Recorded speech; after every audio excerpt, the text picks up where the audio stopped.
Things Fall Apart, a novel by Chinua Achebe.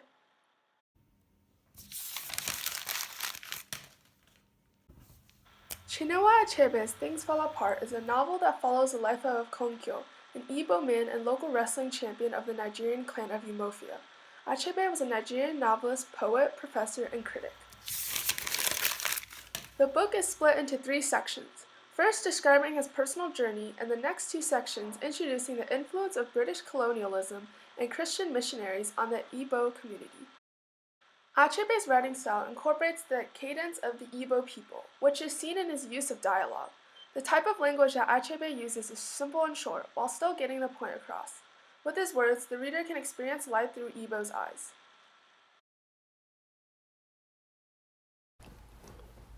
Okonkwo is an important character in Things Fall Apart. He is a well-respected member of the Umofia clan, and his greatest fear is that he will become like his lazy, cowardly, and unsupportive father named Unoka.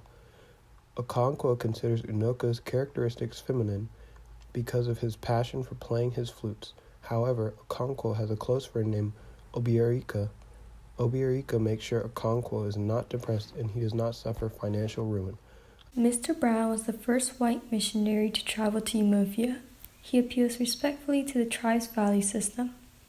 In fact, Mr. Brown discusses religious beliefs peacefully with Akuna, the clan leader of Umofia. However, missionary Mr. James Smith replaces Mr. Brown, and unlike Mr. Brown, Mr. Smith harshly imposes his religion on the tribe's value system. Mr. Smith shows no respect for indigenous customs or culture. The district commissioner is similar to Mr. Smith. The district commissioner thinks that he understands everything about Native African customs and cultures, and he has no respect for them.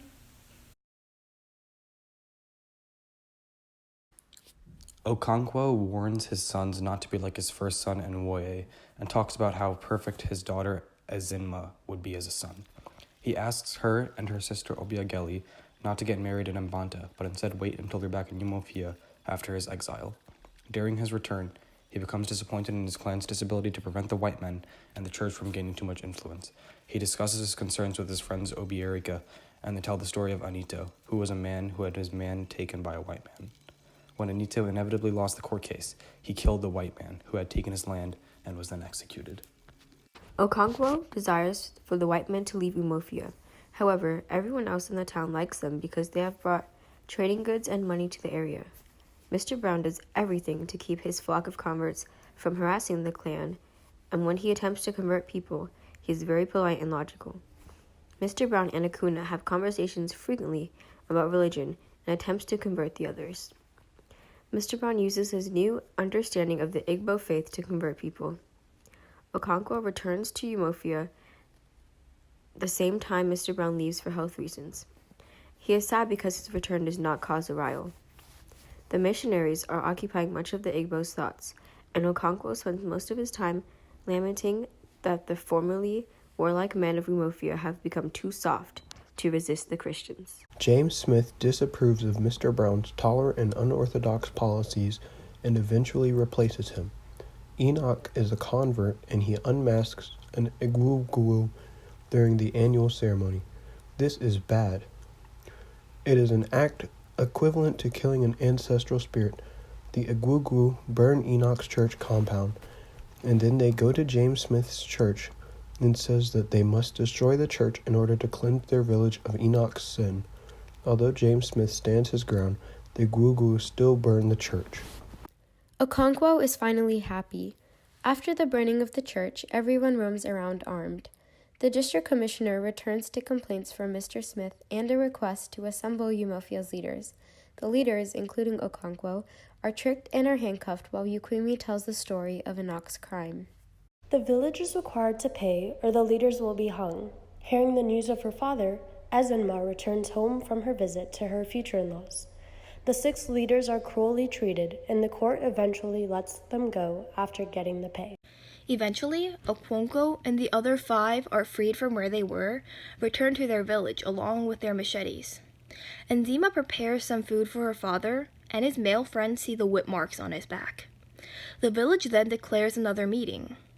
Okonkwo goes to sleep while thinking about tomorrow's meeting and his plan of action. At sunrise, all 9 village clans arrive at the meeting and start to talk about the white men in the church. A messenger then comes to call the meeting to an end, but Okonkwo kills him with his machete. However, the villagers allow the messenger to flee and the meeting ends. Okonkwo now knows that his village will not go to war and proceeds to clean his machete. Things Fall Apart has an extensive use of proverbs and stories from the village people, which showcases Igbo's traditional culture. However, to Okonkwo, folktales and stories are a symbol of femininity and weakness. Achebe also uses metaphors, similes, personification, and symbols to elucidate vividly its various themes, characters, atmosphere, and points of view.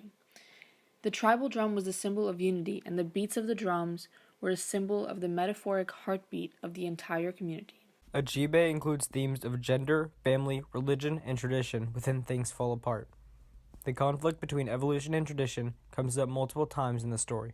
Many villagers are looking forward to new opportunities, but also scared of the impact that these changes will have.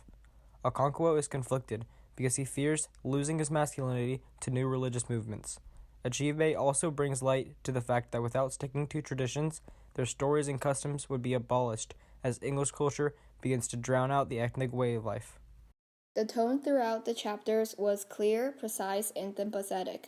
Achebe writes with an unbiased style, and as he neared the end of the book, he begins to write with sympathy for the Igbo community because of the cruelties the Western missionaries inflicted on them.